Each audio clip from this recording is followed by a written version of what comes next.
a bridge between the Pacific and the Atlantic and home to one of the 7 wonders of the modern world. Yes, we're talking about Central America's Panama. With 4 million people and a booming economy, Panama City and its surrounding cities are seeing more tourists lately than ever before. But with discrepancies in the education systems, potential dangers to the coral reefs, and lack of sex education, there's still plenty to improve. A team of Penn State University journalists traveled over 4,000 miles to Panama City, Panama, where they spent the week reporting on the culture, environment, and diverse communities. This is the Center County Report in Panama. Hi, I'm Kiara Powell. And I'm Kayla Fish. Bienvenidos. Welcome to this special edition of the Center County Report in Panama. While many of us stayed in Panama City for the week that we were there, some reporters traveled outside of the capital to places like Portobello and Caluyala. And of course, we couldn't pass up the opportunity to visit one of Panama's most iconic landmarks, the Panama Canal. It's been around for over 100 years and has close to 9,000 employees, but we found one captain whose career just reached new heights. The day before his 18th birthday, Guillermo Manfredo started at a low-level job working in the Panama Canal zone. He never dreamed that 37 years later he'd become a part of canal history. Reporter Gabby Sanvalaquido met with him to hear his story. When I took the opportunity to work as a tugboat master, the only things that I knew about the sea was the beach and surfing. And one day I said, well, I would like to be handling ships. Guillermo Manfredo was eventually able to make his dream come true. He went from tugboat master to landing a spot as a senior Panama Canal operations captain. Now, it's always been a demanding job, but even more so lately as the canal continues to grow. For 90 years, the Panama Canal had 2 sets of locks that vessels would pass through. But when there was talk of expanding the canal back in 2006 to add a 3rd set of locks, the Panama Canal Authority had to sell the idea of the expansion to the Panamanian people. The idea was to allow passage of the giant new ships that the old locks weren't able to accommodate. But there were financial concerns about the cost of the multi-billion-dollar construction.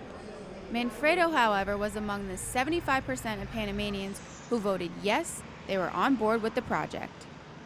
For those 10 years, the Panamanian people, they were not involved on the project, but the few months before we opened, the Panamanian people were become more interested and more involved. And luckily on the 26th of June of 2016, we were able to see the results.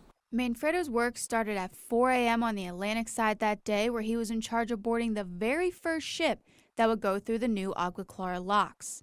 As the captain chosen to lead this monumental moment, he made sure the vessel successfully arrived on the Pacific side. We were very proud of what we did, and it was a relief emotion also that we proved to the world that we can do it properly, and that everything was working fine. Because until that time, everything was only just trials, and now we're having a ship through those locks. Finally, we said we did it. Guiding these monster vessels through the waterway requires tricky maneuvers.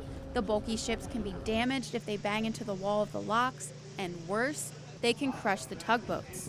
Canal pilot Jose Klaus says being a captain is a specialty in the maritime field. Just like you can be a general doctor or you can be a neurosurgeon. You could say that we're the neurosurgeons.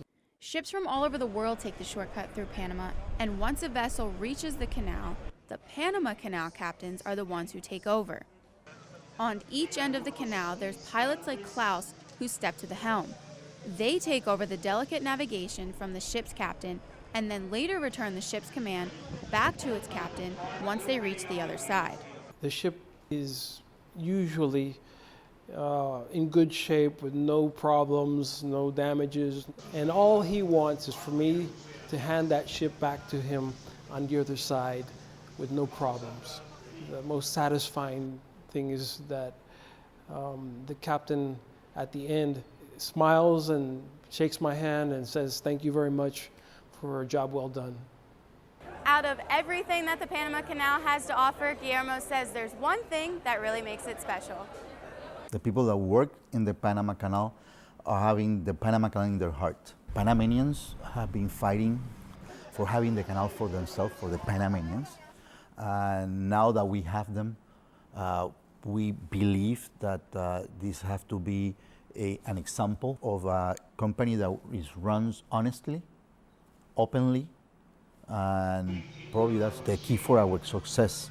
The expansion did force a change from using locomotives to lead the vessels to tugboats in the new locks. Because of the size of the vessels, it would have made it too expensive to build a train path. But Klaus says adapting to the new procedures has been smooth sailing so far. We are going to be using these new locks and the mixture of all the ships that come through, and more ships come through, and different changes as we tweak the system. The new locks might be challenging the captains, and the expansion is definitely creating a boom in the economy, but they're also a source of Panamanian pride. We built something that right now is becoming an icon of the engineering, an icon of the maritime world. At the Panama Canal, I'm Gabby San Loquido for the Center County Report. Guillermo is looking forward to the changes that the new locks continue to bring. He says for the first 90 years, the canal brought in close to $100 million. Just in the last 16 years, during the expansion project, Panama saw almost $1 billion in revenue. A huge part of Panamanian cuisine is seafood. If you're in Panama, you can't pass up an opportunity to visit the Mercado de Mariscos, Panama City's famous fish market. The open market overlooks Cinta Costera at the edge of the Casco Viejo district. If you get there early enough, you can watch as boats unload their catch of the day at the docks.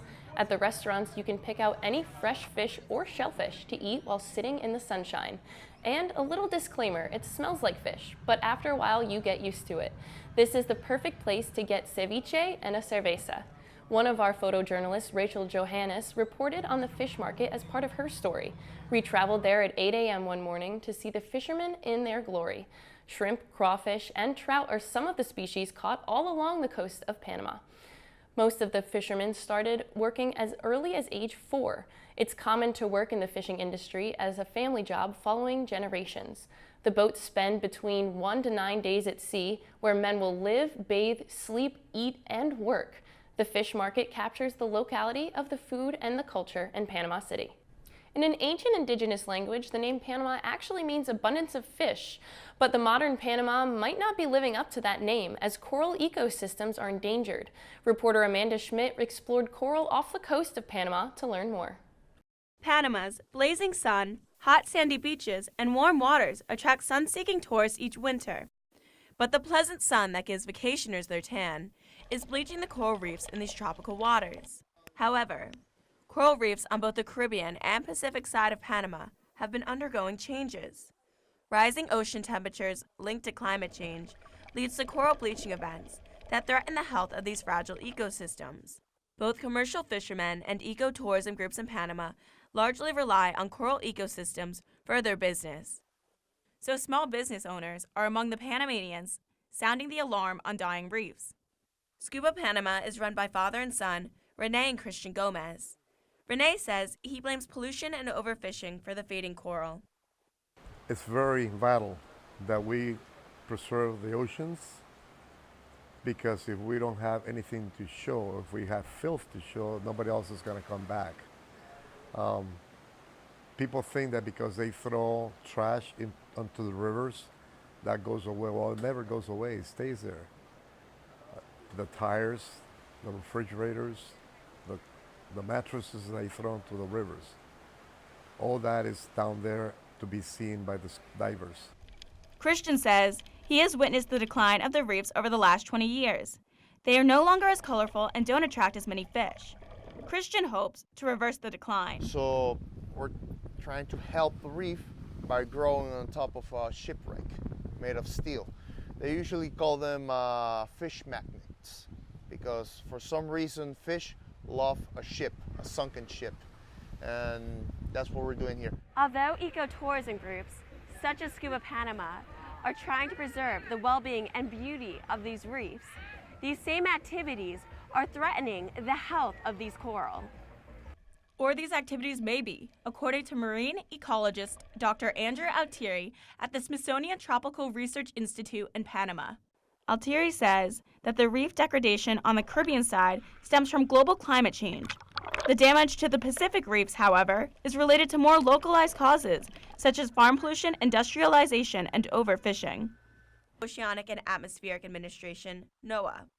While shallow water coral account for less than 1% of the ocean floor, they harbor more than a quarter of the ocean's biodiversity and are often referred to as the rainforest of the ocean. They provide us with foods and medicines, protect shorelines from flooding and erosion, and serve as a recreational playground for tourists and locals. NOAA estimates the total net benefit of the world's coral reef ecosystems to be almost $30 billion per year. Endangered coral is not just a Panama problem. Reefs around the world are threatened, most prominently Australia's Great Barrier Reef. In 2016, about 2/3 of the shallow water coral in the Great Barrier Reef was dead. The Great Barrier Reef is an extreme case, but the coral of Panama faces similar risk. The Caribbean reefs are already whitening. The government, the Smithsonian, business owners, and other environmental groups are all working on conservation efforts to preserve and protect coral ecosystems. These efforts include continued research and monitoring of the reefs, the establishment of marine protected areas, restoration efforts, and community outreach and education programs. Ultimately, the problem is not just Panama's, but the world's. Reporting in Portobello, Panama, I'm Amanda Schmidt for the Center County Report. The government and interest groups are continuing to work together to develop conservation action plans to protect these coral ecosystems. But coral reefs aren't the only thing the government is working to protect. Reporter Michelle Wolf has more on the canal watershed and why it's important to Panamanians. Thanks, Kayla. When we traveled to Panama, I often heard Panamanians describe the country as the bridge between two seas, the seas being the Atlantic and Pacific Ocean. What I was surprised to find out was that even though it's surrounded by water, Panama often experiences droughts that affect its most precious resource. Panama is having a watershed moment, literally. Severe droughts in recent years have triggered efforts to protect the canal watershed. That's all the land surrounding the Panama Canal that drains into the ocean. It's a region of special interest to Dr. Matthew Larson. He's the director of the Smithsonian Tropical Research Institute. The canal watershed is probably the most important watershed in the country, maybe even in the region in terms of the economic benefits it derives. The benefits being hydropower, world commerce, and ecotourism. Last year, Panama experienced a drought so severe that it could have closed the canal.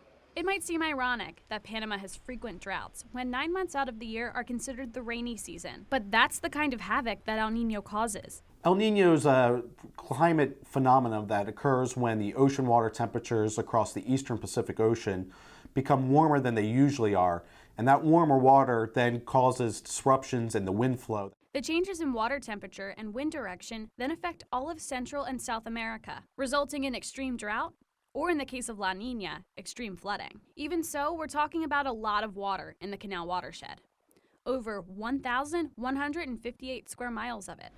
Half of Panama's water supply comes directly from the canal. So what happens when there's a drought and not enough of this? Luis Ferreira works for the Canal Administration and says it starts with the size of the Panamax ships that pass through the canal. We ask our customers to bring less cargo, and we give them whatever, something, in order to compensate for that. Even carrying less cargo through the canal can still impact the economy. An average of 30 to 40 ships pass through the canal each day. Depending on the type, weight, and size of cargo, bringing a ship through the canal can cost between $100,000 to $300,000 on average, with the world record being $829,000. Annually, the canal brings in $2 billion in revenue. Before the construction of the canal, a ship would travel 13,000 miles from New York City to San Francisco because it would have to go all the way around South America. After the canal, the trip is cut to a mere 5,200 miles. Not only is the country of Panama at a loss when ships cannot pass through, shipping companies have to sacrifice more money and time to travel around South America.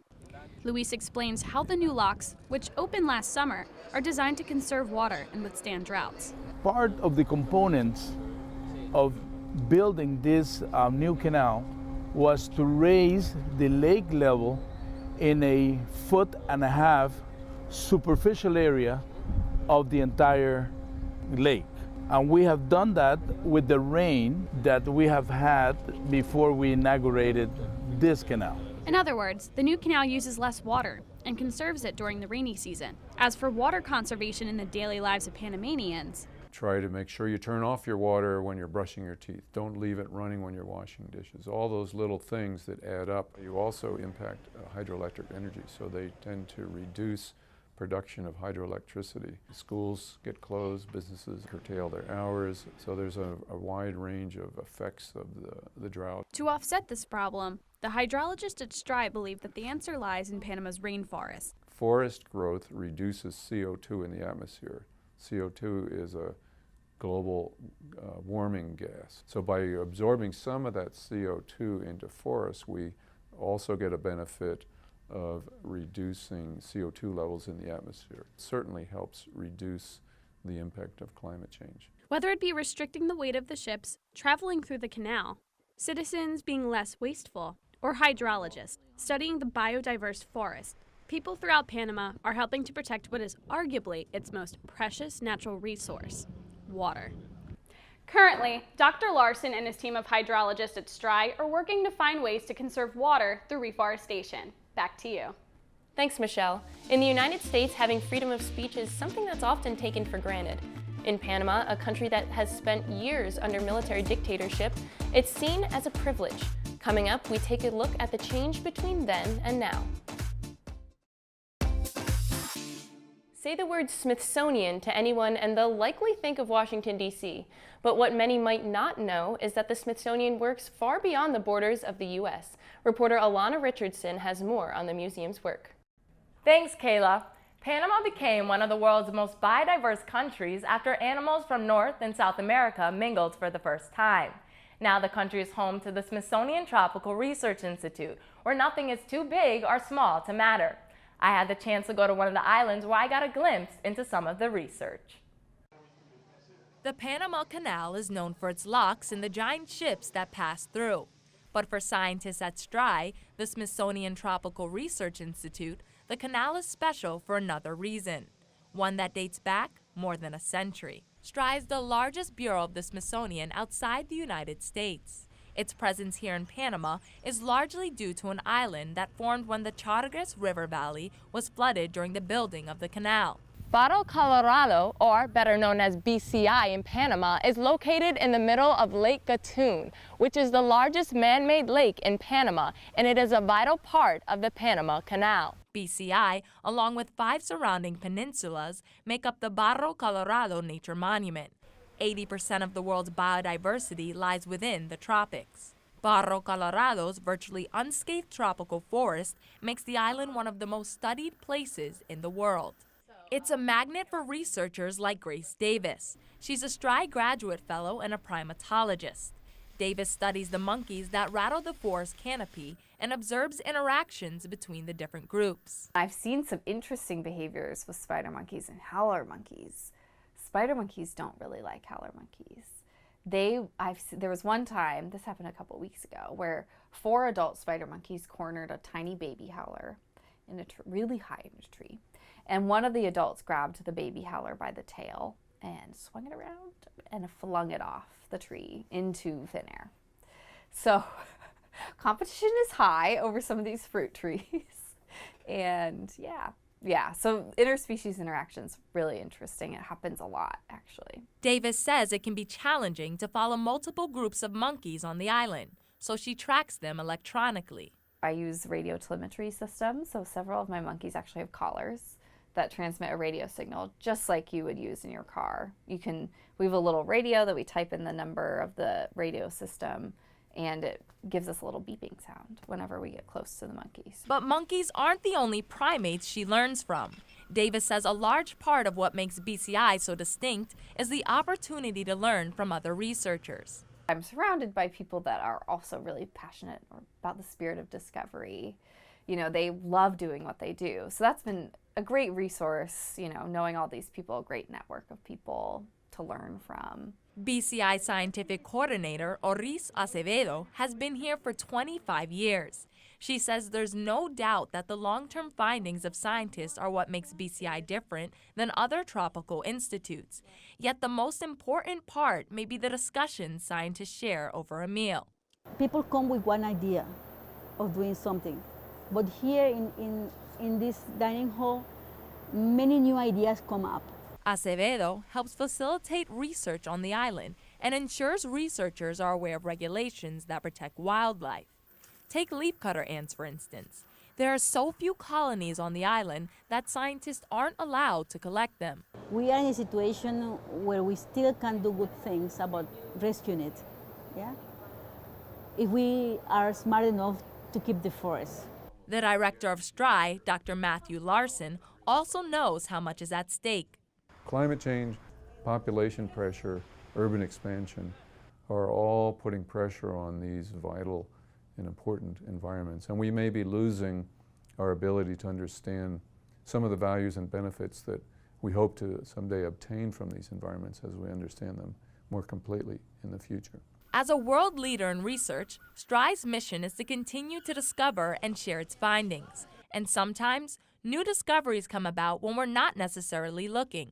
This little girl, Ana Patricia, went into the house, told her mom, asked her what these bugs were, and Mom said, well, we've got to kill them. And the little girl said, no, I want to know what they are. She was curious. She wanted to know what these insects were. She said, Mommy, you have scientists at work. Take one of these bugs in and ask the scientist what it is. I want to know what it's called. So Mom grudgingly collected some of the bugs, took them into one of our entomologists, and lo and behold, our entomologist identified them as the first documented case of an invasive species from Asia, here in the New World. On average, STRI and its collaborators post a scientific publication at least once a day. For more on STRI and its research, visit stri.si.edu. Now back to you at the anchor desk. An off-the-grid sustainable community hopes to become a model for town developers. Reporter Alyssa Gregory spent 2 nights there to give us a closer look. Coming from the Kuna language, Kalyuyala means sacred land. It's a sustainable off-the-grid community located in the Panamanian jungle about 1 hour from Panama City. The journey to Kalyuyala, a bone-jarring ride in a flatbed truck that can handle the deep ruts and ford 3 river crossings. Arriving at Kalyuyala, visitors encounter dozens of campers. Some are full-time residents and some are interns doing a study abroad semester. They're farming, teaching, and taking classes and making a home in the middle of the jungle. We're trying to build a new town that demonstrates that humanity can live in a socially and environmentally responsible way while still making economic sense. Coming from Atlanta, Georgia, Jimmy Stice has seen Kalyuyala in its primary days. His father, a real estate developer, had bought 550 acres of Panamanian jungle, but gave it to his son when the 2008 stock market crash curved his plans to build a retirement community. 2 years later, Jimmy had his own plans. We moved into the valley in May of 2011 with a couple of shovels, a couple of buckets, a couple of tents, and one old cranky Land Cruiser. And it rained like hell and tents flooded. 5 months ago, we installed 2 high-speed transmitter towers on top of the mountains, and so now we have high-speed Wi-Fi. You know, we got a nurse for the first time a year ago. Welcome to Kalyuyala. Campers such as Vanetta Gleba from Portland, Oregon, are eager to talk to newcomers about their unusual lifestyle. Right here behind me is just town square, and that's basically the center. So all the ranchos are set up to be in a circle, and there's a fire pit in the middle, and then tables in the middle. The kitchen is on the outside, so we go and grab our food. Bathrooms are at the end. It's a nice walk to the bathrooms, so that's kind of cool, like through a jungly forest, but which is our farm as well. And then you can go down back to the Rio for a swim. Ranchos are 2-story structures with dirt floors and tin roofing. There are no walls. The winds at night are sometimes so crazy that it wakes you up, which is like intense. When I tell my friends at home I sleep on an air mattress in a house with no walls, they're like, what are you talking about? You know, like, what does that mean? Like, come home. That's Danielle Nair. She's a media intern from New York working on a photojournalism series. 9 weeks into the semester, she's adapted to life in the wilderness. I really like that you can wake up in the morning and like see the sunrise, literally, and like you hear the rooster and you're already one with nature like as soon as your eyes open. Life here operates on its own rhythm. You wake up at sunrise in a hammock, tent, or air mattress, and you go to sleep at sundown. Our days are so full that there's not so much time to have like a crazy night. Usually we always laugh by like 8:30, 9 o'clock. We're here playing bananagrams and trying to get to bed. After a long day, bananagrams may be the only thing they have energy for. We do a lot of manual labor as well, depending on the program. So it does become difficult to make that food stretch out till the next meal. That's the conch shell. The signal to campers that it's time to eat is music to most ears. However, some say the food isn't always enough. I think that like the barrier that we run in with is like food portion sizing, because like we're used to huge meals at home. The biggest challenge is making that last and being able to sustain yourself through the diet when the heat is so extreme and things like that. Other extremes: high humidity, rain, snakes, bugs, and then there are the bathrooms. Now, Caluyala does have a working plumbing system. They actually run water from the river to right behind me. Well, this is the bathroom area. They have about 10 different toilets here, and you're not feeling too well, there's actually a specific sick toilet to keep things pretty clean around the bathroom area. They're well kept. It's part of our chores to clean them very frequently.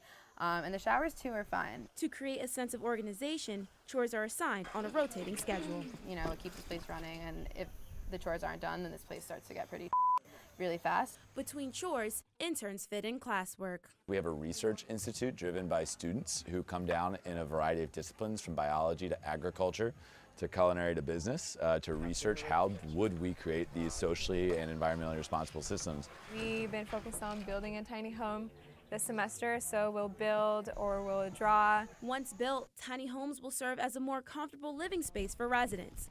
Other plans for the future include expanding the Caluyala model. We're looking to open our beach campus in January. We're looking to open our urban campus in Panama City. We want to show that this isn't only applicable here in this valley. It's applicable in a marine environment situation. It's applicable in an urban redevelopment situation. Then we want to go to Honduras, show that it's applicable in another country. Then we want to come back to the United States and show that it's applicable there. Reporting from Panama, I'm Melissa Gregory. For more information about Caluyala, you can go to caluyala.com. The Panama Canal and tourism are two big factors playing a part in Panama's booming economy, but some people aren't able to benefit because they don't have the resources. Coming up, we'll tell you what's causing this disconnect for some Panamanians. Since its creation in 1914, the Panama Canal has fueled the economy in this Central American country. But the good economy hasn't translated into jobs for many Panamanians. That's partly because they don't have the education that would qualify them to be skilled laborers. Reporter Derek Cooper has more.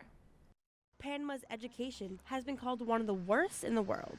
This is mainly due to the struggling public education system. According to a Panamanian newspaper, Newsroom Panama, the country was ranked 112th out of 144 in the world in terms of quality of the education system in 2015. For most Panamanians, like Velkis Tapia, an expensive private school just isn't an option. All my life was in a public school, elementary and high school. We had no options, none of us. Tapia, along with 87% of Panamanian students, is in the public school system because the elite private schools are too much for families to afford. David Bernal, the director for Teach for Panama, has seen firsthand the stark difference between public and private schools. In private schools, where they have the capability and the resources, they can have tutors and specialized programs that can improve their students' academic efficiency. In public schools, that's not the case. They have less hours, they lose more hours of class time, and they just can't tend to the curriculum regardless of their ability. One of the main differences between the public and private school systems is the teachers' salaries. Public school teachers earn only about $5 an hour. With such little financial incentive, some teachers do not always show up. Jaime Foncasiano graduated from private schools last December, and he's convinced that the education he got is superior to his peers' education in public schools. In a private school, you have more access to education, you have better opportunities than in a public school. I think you can have a better approach to learn, you can have a better approach with your professors, and you as a student have an overall better experience in a public school. According to Bernal, many public school teachers don't have the skills or training to teach particular topics or to provide grade-appropriate lessons. The vast majority of third graders don't understand what they're reading because the public education system doesn't specialize in what the students are learning. Okay, number 2. It's almost like a factory that's taking kids out and teaching them, but doesn't tend to the needs of the different departments of learning. Well, in every public school, they're good students, just that they are not given the chance to move on. But that's the problem. Most parents can't afford the private schools. So the challenge is how to improve the public school system. It's just that, Panama invests a lot of money in health and education, but something is not working. Every year in the school year, the same thing. They are short of teachers. They haven't finished the remodelings, and I don't think it's going to change, not soon. With the education system being so different within the public and private schools, some organizations right here in Panama City are doing their part in order to help level the playing fields. One of those levelers is an organization called Fundación Proed. Creating equality is one of our goals because everybody has the right to a quality education, and it doesn't exist here. Debbie Psychoyas is the CEO and founder of Fundación Proed.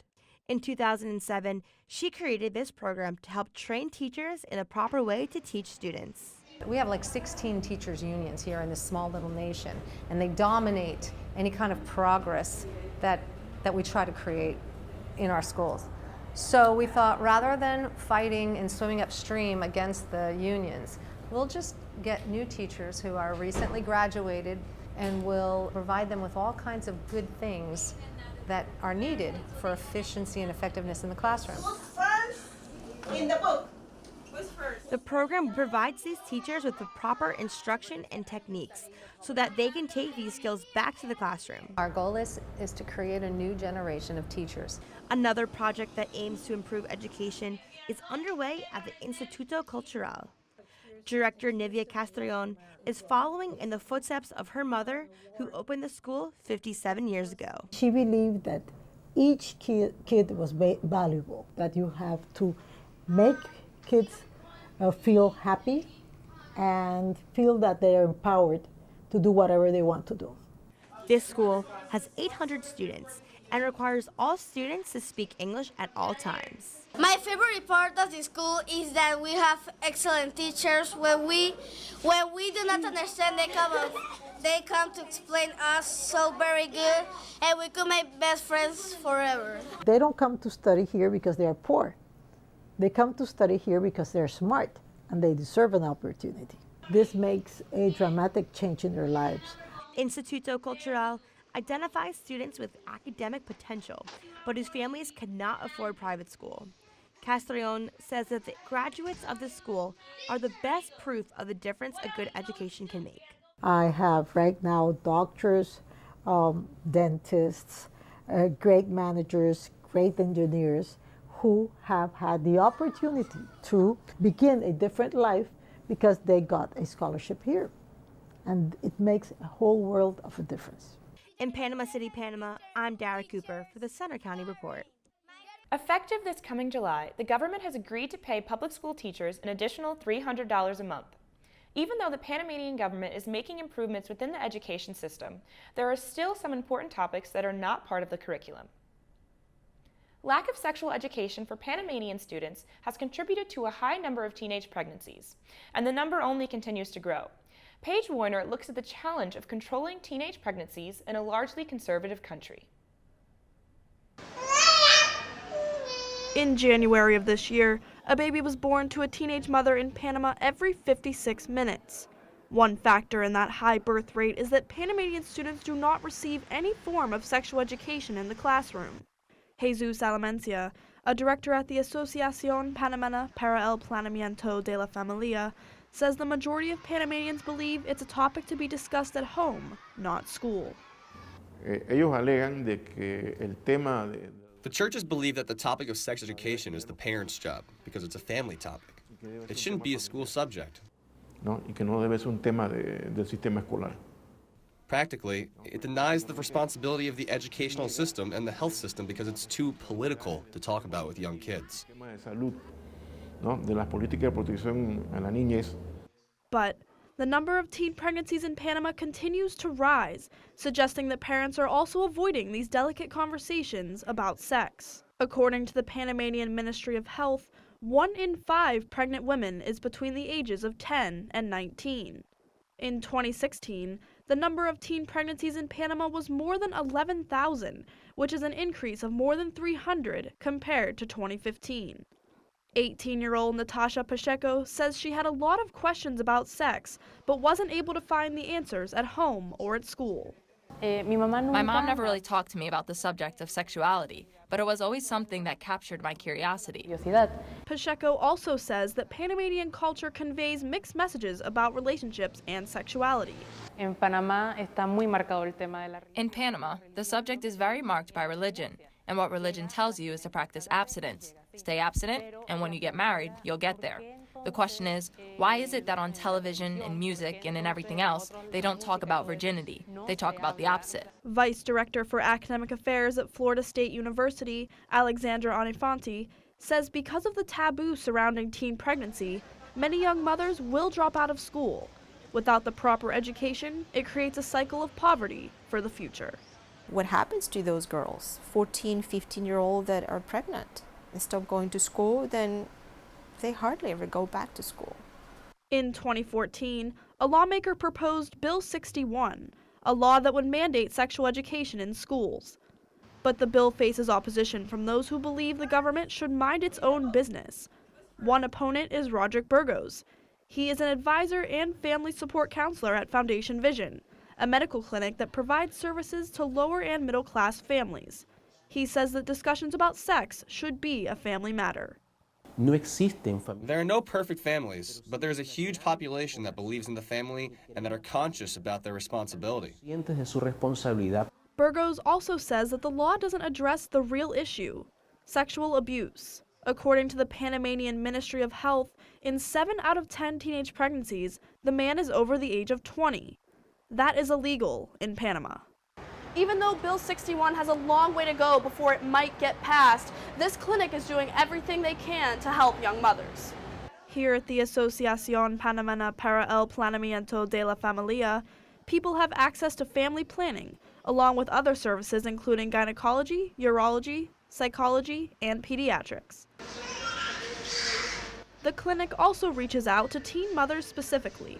Clinic coordinator Yamina Sumadio says that the clinic hopes to prepare these young women to be responsible mothers. Since the year 2000, we've had a birth course for young mothers. This is for pregnant students in schools. We give this course for 6 weeks. For teens like Pacheco who are not pregnant, the clinic also has a youth group where they can learn about sexuality and relationships. Clinic coordinators encourage these teenagers to spread the word to their peers about safe sex and healthy relationships. Now I know better after being helped, so now I want to help my classmates so they can be helpful too. For now, sex education is not included in public or private school curricula. But what the schools, parents, and church aren't saying, the teens are. In Panama, I'm Paige Moyner for the Center County Report. The Asociación Panameña para el Planeamiento de la Familia will continue to provide sex education services regardless of whether Bill 61 is passed. What started as an idea in 2010 has now become a global effort to serve underrepresented communities through dance. Movement Exchange is a nonprofit organization with over 20 university dance chapters in the U.S. and dance diplomats worldwide. Movement Exchange runs 5 local year-round dance education programs in Panama. Children at the Aldea SOS Orphanage are just a few of the many who benefit from the organization's efforts. Program Director Kimberly Lucht says it's important to use dance as a means to social change. When you're dancing, the real only instrument, the only tool you really need is your body. So with that, you can go anywhere in the world and serve through dance. But why don't we see it more often? Why is it that we only see dance on stages or dance in festivals or dance on TV? Movement Exchange hopes to continue bringing together communities with upcoming international dance exchanges in May. Walking through most of Casco Viejo, Panama, you'll see brand new buildings, luxury hotels, and up-to-date restaurants. But it hasn't always been that way. For a while, Casco was affected by a great deal of gang activity, until one nonprofit, Esperanza, came in and tried to not only deter gang members, but help them reintegrate into society. Gabby Santoliquido sat down with one former gang member whose life did a complete 180 thanks to the program. Less than 5 years ago, Alexis Quintero wasn't a businessman. He was walking through the streets of Casco Viejo with the wrong mindset and without a plan, until he enrolled with Esperanza's Social Venture Club, a gang intervention and reintegration program. Quintero found himself with the wrong groups of people for a majority of his life, eventually becoming a leader of a gang and later going to jail. I grew up in the street at age 11 and lived through a lot of stuff. And for that reason, I thought I would never change. But there was a dream, or a wish, to experiment and move forward. I used to not be able to sleep well, but now I feel more at peace. He still lives in the same community as before, but now as a different kind of leader. He's an entrepreneur and now a role model for his son. After learning from Esperanza's leaders, he decided to change his old behaviors. The most important thing the program has taught me is to have priorities. I didn't have priorities, and I could do negotiations, but I couldn't calculate what was important and what wasn't. I would rapidly get angry, and it would drive me into violence. They helped me with my son, who is now older, and they provided him with a psychologist because I raised him on my own as his mom and his dad, and they wanted to see if he had any problems with that.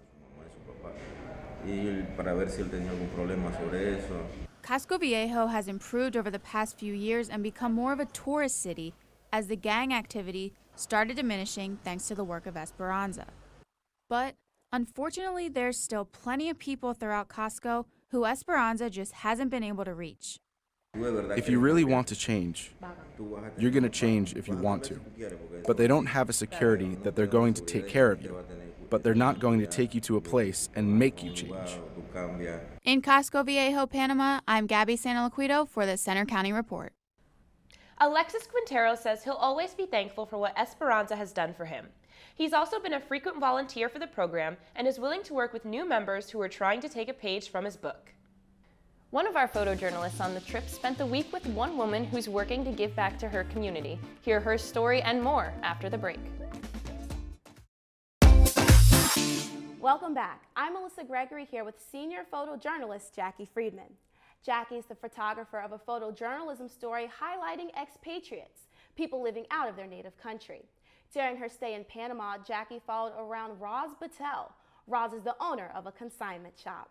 Jackie, thanks so much for sitting down with us. Thanks so much for having me. So just tell me a little bit about your photojournalism story. Sure. So there's a huge expat community in Panama. There's actually 57,000 American expats in Panama. Okay. And I found my expat, Roz Battelle, and I reached out to her and I found out she had a consignment store and she was involved with so many social groups in Panama, especially with expats. So I wanted to do a photo story on her. So in your photojournalism story, what made you want to highlight expatriates, people out of their native country all the way in Panama? Well, I really wanted to highlight expatriates because through my trip in Panama, I found out there's a huge melting pot in Panama. There's actually expatriates from all over the world. I actually met some from Romania. I heard about some from South Korea, from Jamaica. So there's so many down there, and it's just a huge melting pot, and I think it's really important to highlight that in my story.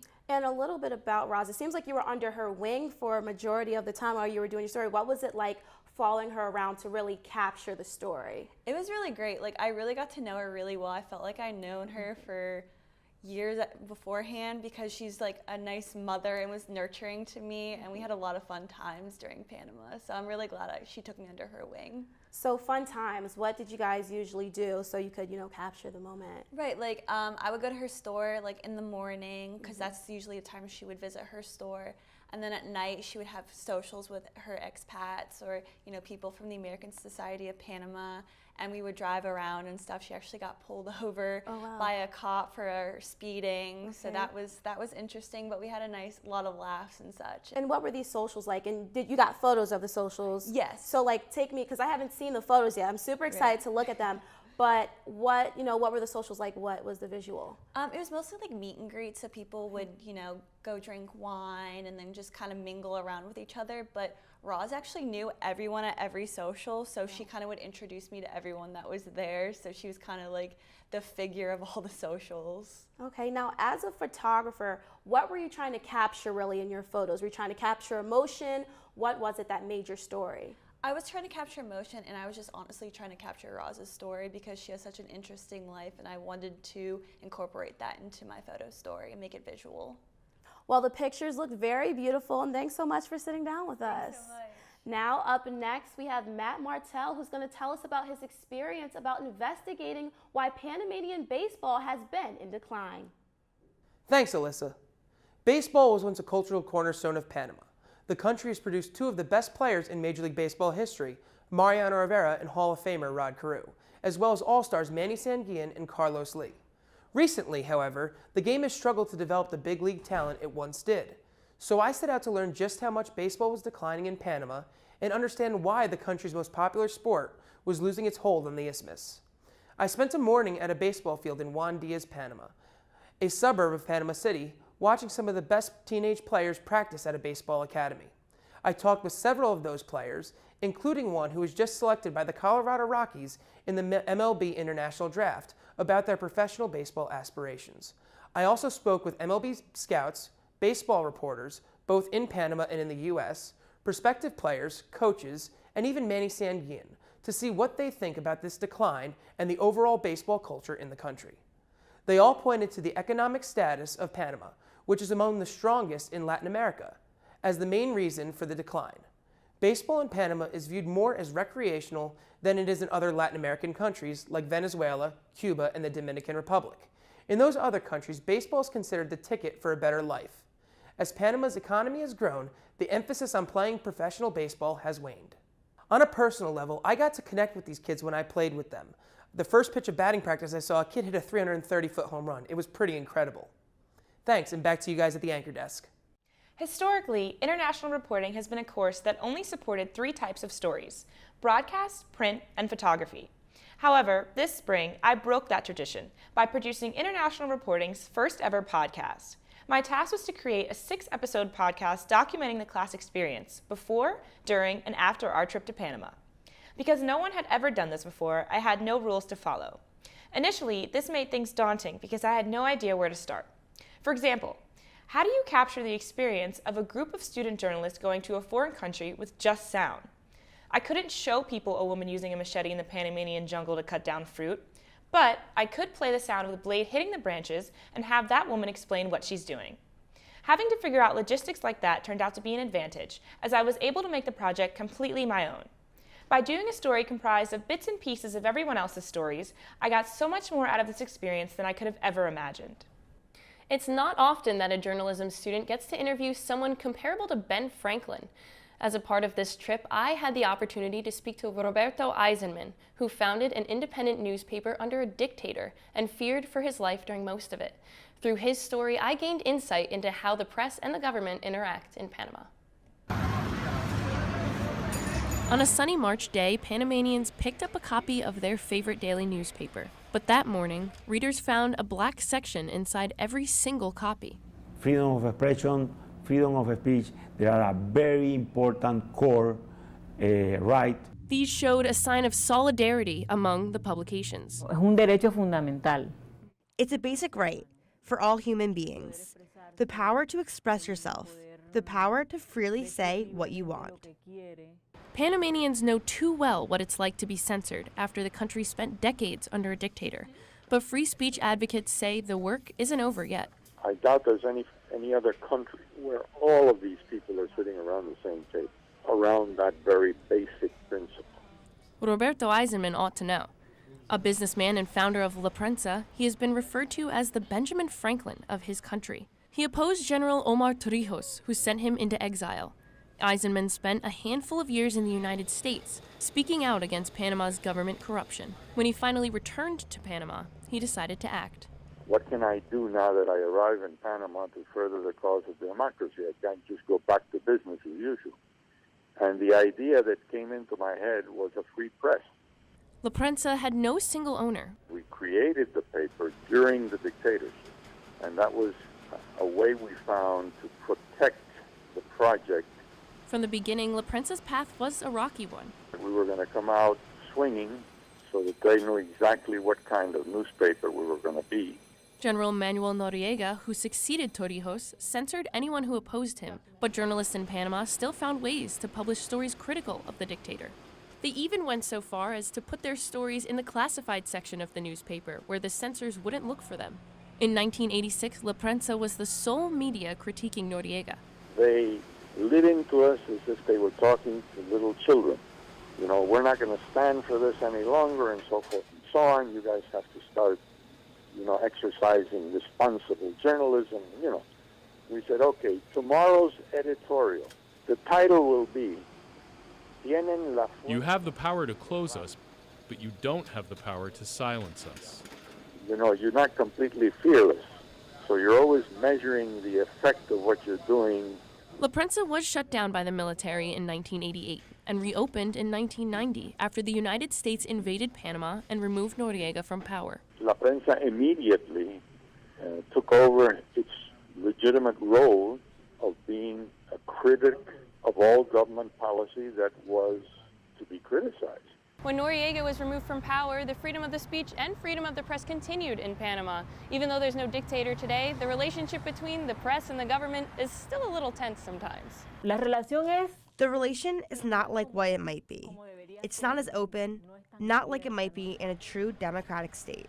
Panama received a score of 17 out of 30 for legal press freedoms, according to freedomhouse.org. The political climate has changed a lot, with current President Juan Carlos Varela making an effort to be more open than previous administrations. There is total freedom of expression. This was one of the first compromises that the president had, more or less. We are very open, very transparent in terms of information. Right now, there's a law in Panama's Congress that would make media outlets publish certain government content, almost like a public service announcement. Most of the journalists here are against it. Where there are other more important things, in debates, in discussions, this comes as a way to regulate the content of the media.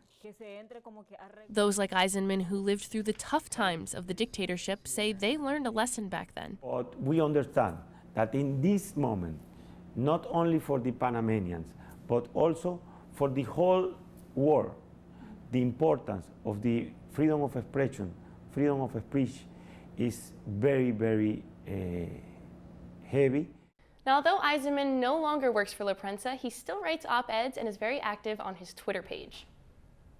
You know, for a trip that was only a week, I really feel like the memories will last a lifetime. I know, it's incredible. I wish we could go back there and just have one more day in that sun. It's so warm One there. more meal, I everything was know. delicious. Oh my gosh, arroz con pollo, I could eat that for days. Ceviche, give me all of it.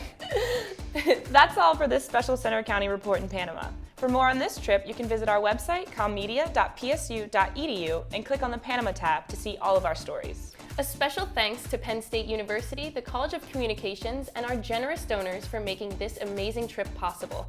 Hasta luego, have a great day.